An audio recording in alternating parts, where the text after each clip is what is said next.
Ya Pak Benny, kalau kita mendengar yang disampaikan di Undang-Undang P2SK ini salah satu poinnya adalah terkait dengan asuransi wajib untuk industri asuransi. Sebagai reasuransi, Bapak menilai undang-undang ini akan seperti apa ke depannya? Iya, nomor satu mungkin kita harus sadari dengan tadi seperti saya sampaikan bahwa pengetahuan penggunaan mengenai asuransi ini masih sangat rendah di Indonesia. Dibandingkan dengan negara-negara yang sudah pasti, tapi poinnya adalah pengetahuan mengenai adanya risiko, karena asuransi dan reasuransi ini membahas risiko. Jadi hidup kita ini kan penuh dengan risiko. Itu yang barangkali harus dipahami dulu. Nah, kalau bicara mengenai asuransi wajib, tentu ini adalah salah satu cara untuk bisa menyadarkan masyarakat. Sebagai contoh gini, misalnya sebelum ada BPJS, gitu ya. Walaupun BPJS tidak purely sama dengan asuransi, karena ada beberapa prinsip asuransi yang tidak dianut di BPJS. Namun orang sering mengartikan bahwa BPJS ini adalah asuransi. Ya nggak apa-apa juga, yang penting mereka mengerti bahwa ada risiko yang harus dibagi dengan perusahaan asuransi atau dengan BPJS itu sendiri. Jadi dalam hal ini kami melihat secara positif asuransi wajib yang diamanatkan di Undang-Undang P2SK tersebut, dan kami siap membantu. Kami juga sebetulnya even sebelum Undang-Undang P2SK ini diundangkan, kami sudah secara aktif berdiskusi dengan pemerintah dan regulator ya, bagaimana kita bisa membantu dari sisi asuransi untuk supaya asuransi wajib ini ketika nanti dijalankan itu bisa memberikan manfaat yang besar kepada semua pemangku kepentingan. Baik, dan selain itu Bapak melihat seperti apa dampak dari aturan ini untuk ekspansi di bisnis asuransi dan juga reasuransi ke depannya? Kalau kita lihat yang diamanatkan, kalau nggak salah kan ada 3 ya di Undang-Undang P2SK. Yang pertama adalah third party liability, tanggung jawab pihak ketiga untuk kendaraan bermotor, kemudian pertanian dan bencana alam. Third party liability, tanggung jawab pihak ketiga kendaraan bermotor ini sudah common, sudah umum di negara-negara lain. Sebetulnya itu adalah untuk membantu ya, meringankan beban kalau misalnya terjadi sesuatu yang tidak diinginkan, yang dampaknya terjadi ke pihak ketiga. Dan kemudian asuransi bencana juga kita sama-sama tahu, kemarin sempat rame mengenai megatrust segala macam, dan Indonesia adalah bagian dari Ring of Fire gitu ya. Kita punya risiko yang besar sekali di bencana alam. Demikian juga dengan pertanian. Pertanian kita ingin fokus ke situ karena kita kan basically kita negara pertanian gitu. Jadi 3 ini menurut saya hal yang menjadi peluang buat kita bisa besarkan bersama-sama. Sekali lagi kami akan menangkap itu ya, walaupun memang kalau bicara contoh misalnya asuransi kendaraan bermotor. Sebetulnya asuransi kendaraan bermotor kan kecil-kecil ya Mbak ya. Dan itu kebanyakan memang risiko itu ditahan sendiri oleh perusahaan asuransi. Itu enggak semuanya yang dibagi ke perusahaan reasuransi itu sangat kecil karena mereka bisa menahan sendiri. Tapi kalau misalnya asuransi bencana tentu mereka harus berbagi dengan perusahaan reasuransi. Kalau asuransi pertanian kita masih harus mempelajari skemanya seperti apa, baru nanti kita bisa tentukan. Baik, tapi dari 3 poin yang terdapat di Undang-Undang P2SK tersebut, berapa besar selama ini yang memberikan kontribusi untuk premi reasuransi ya, di 2024 ini? Terus terang untuk yang 3 itu nggak cukup besar kalau buat di tempat kita gitu ya. Seperti saya sampaikan tadi, untuk asuransi kendaraan bermotor itu lebih banyak ditahan sendiri oleh perusahaan asuransinya. Sedangkan asuransi pertanian juga belum tidak terlalu banyak perusahaan asuransi yang ikut menjalankan bisnis asuransi pertanian. Sedangkan asuransi bencana ini kan sebetulnya sudah ada, kita sudah punya di ekosistem kita reasuransi yang khusus berkecimpung di dalam asuransi bencana. Dan kita memang cuma ya, ikut membantu saja di mereka. Jadi kita tidak spesifik di situ. Baik, artinya hingga 2024 berakhir nanti mungkin kontribusi 3 sektor ini untuk reasuransi juga tidak akan terlalu signifikan. Untuk reasuransi Indonesia utama, untuk Indonesia Re tidak terlalu signifikan. Tapi mungkin untuk industri asuransinya, karena memang kan rencana baru akan implementasikan di awal tahun depan ya, gitu ya. Rasanya sih belum di tahun ini. Baik, tapi sejauh mana Indonesia Re ini akan berupaya untuk memaksimalkan sinergi bersama dengan anak usaha untuk berkolaborasi mungkin untuk bisa meningkatkan retensi di dalam negeri dan juga kinerja bisnis Indonesia ke depan? Iya, nomor satu tentu kalau bicara bagaimana kita bisa membantu peningkatan retensi dalam negeri, yang pertama adalah kita harus memperkuat, kita harus memperbaiki diri kita sendiri. Di ekosistem Indonesia Re Group ya, kita punya 3 perusahaan gitu ya, ada satu reasuransi apa namanya yang konvensional Indonesia Re, kemudian satu syariah, satu lagi adalah perusahaan asuransi umum. Nah, kita melakukan beberapa alignment program untuk bisa kita mengoptimalkan sumber daya yang kita punya ya melalui share service.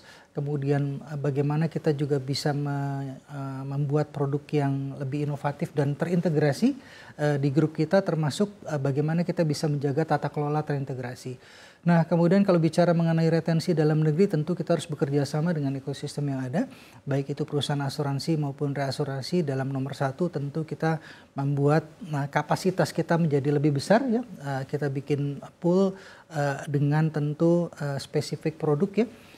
Di produk-produk tersebut juga kita harus berdiskusi dengan mereka mengenai produk apa yang kira-kira kita bisa bantu, terutama kita bisa tap in adalah produk-produk yang untap, yang belum disentuh selama ini atau sudah disentuh tapi bukan kita, tapi oleh reasuransi global. Contohnya mesti seperti cyber security gitu ya, cyber insurance ya maksud saya, terus kemudian asuransi misalnya infrastruktur yang besar-besar karena butuh kapasitas, kemudian juga engineering ya, infrastruktur dan sebagainya. Jadi kita coba lihat mana yang bisa kita masuki, bisnis mana yang kita masuki yang selama ini mungkin cuma diambil oleh pemain-pemain dari luar. Kita akan ambil di situ, Mbak, ceruk pasar. Baik, menarik tadi Bapak sampaikan cyber insurance ini kan belum terlalu common juga begitu. Bapak melihat potensinya sebesar apa sih dan apakah akan banyak juga yang akan tertarik dengan produk ini? Iya, secara internasional cyber ini menjadi resiko nomor 1 di dunia sebetulnya. Gitu, cyber risk ya, mereka yang menyebutnya ini di beberapa perusahaan reasuransi global mereka menempatkan ini sebagai salah satu top risk mereka. Itu kenapa, dan kita juga sama-sama tahu ya, di Indonesia pun sempat terjadi serangan-serangan cyber yang signifikan ya di beberapa, nggak cuma lembaga jasa keuangan tapi even di pemerintahan gitu. Sehingga memang ini menjadi salah satu fokus kita, bagaimana kita sekali lagi bisa membantu semua pihak dalam kita bisa memprotek, kita bisa memitigasi risiko dari cyber tersebut. Baik, bicara kesuksesan tiap BUMN ini punya indikator yang berbeda, tapi bagaimana dengan Indonesia ya? Seperti apa indikator yang digunakan untuk bisa mengukur kesuksesan sebuah perusahaan? Ya, tentunya ketika kita membuat indikator keberhasilan, kita harus memperhatikan beberapa hal. Nomor satu, bahwa indikator itu tidak cuma mengukur hasil, tapi bagaimana itu bisa memastikan proses. Demikian juga sebaliknya, nggak cuma proses tapi juga hasil. Jadi harus menyeimbangkan itu untuk memastikan yang kedua ini. Ada keseimbangan antara going concern, apa yang kita lakukan sekarang, dengan sustainability-nya.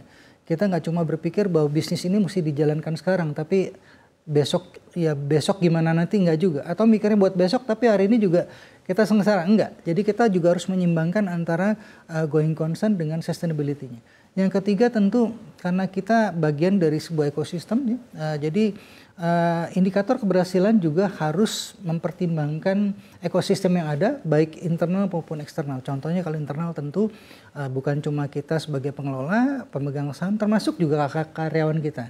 Dan kalau yang eksternal adalah siapa sih sebetulnya yang merasakan semua produk dan layanan yang kita berikan. Mulai dari masyarakat, kalau dalam hal ini kita perusahaan asuransi adalah tentunya perusahaan asuransi, pemerintah, regulator, dan negara pada akhirnya. Jadi memang ketika kita membuat transformasi, ketika kita membuat indikator keberhasilan, kita harus mempertimbangkan beberapa hal tersebut, Mbak. Baik, kalau bicara industri reasuransi ini kan sebenarnya pemain-pemainnya banyak juga dari global gitu. Artinya kompetisinya ini mungkin sudah jelas dengan siapa-siapa saja begitu. Bapak melihat arah kompetisi reasuransi ke depannya seperti apa? Apakah mungkin akan banyak pemain lokal yang akan hadir di tahun-tahun berikutnya? Sampai saat ini di Indonesia sudah ada 9 perusahaan reasuransi, 8 konvensional, 1 syariah di grup kita. Indonesia termasuk negara yang memiliki perusahaan reasuransi nasional itu paling banyak dengan jumlah 9 gitu ya. Biasanya negara-negara lain mungkin punya 1, 2 atau 3. Sisanya adalah mereka lebih banyak kepada perusahaan patungan atau cabang dari perusahaan reasuransi global. Kenapa? Karena memang semakin banyak perusahaan asuransi, reasuransi di dalam negeri, at a certain point itu akan justru akan mengakibatkan kompetisi yang tidak baik untuk industrinya. Contohnya seperti perang harga, ya, perang tarif. Kemudian bagaimana kita bisa mengajak semua pemain ini untuk bisa membesarkan kapasitas instead of mereka cuma cari keuntungan masing-masing gitu loh ya. Kemudian juga masalah transfer of knowledge, transfer of teknologi, termasuk juga bagaimana kita bisa mendiversify risiko kita. Kalau semuanya ditahan di dalam negeri, nanti akan bahaya juga buat kita. Ada risk concentration di situ. Itu kenapa memang harusnya kita bisa diversifikasi, gitu ya, dengan pemain-pemain luar, gitu ya. Kita nggak mungkin tahan ini sendiri semua. Tapi juga kita nggak boleh buang ini semuanya keluar. Jadi harus dicari keseimbangannya. Baik, artinya permodalan yang tinggi ini bukan satu-satunya alasan ya? Permodalan yang tinggi, modal merupakan salah satu yang terpenting tapi bukan satu-satunya. Gitu. Karena memang industri asuransi, khususnya reasuransi, sifatnya adalah capital intensif. Karena kita sebetulnya mempertanggungan ulang berdasarkan permodalan yang kita miliki. Di samping tentunya adalah kapabilitas atau kompetensi yang melakukannya. Baik, sekali lagi terima kasih sudah bersama kami. Benny Waworuntu, Direktur Utama Indonesia Re. Sukses dan sehat selalu untuk Anda. Sama-sama, Mbak.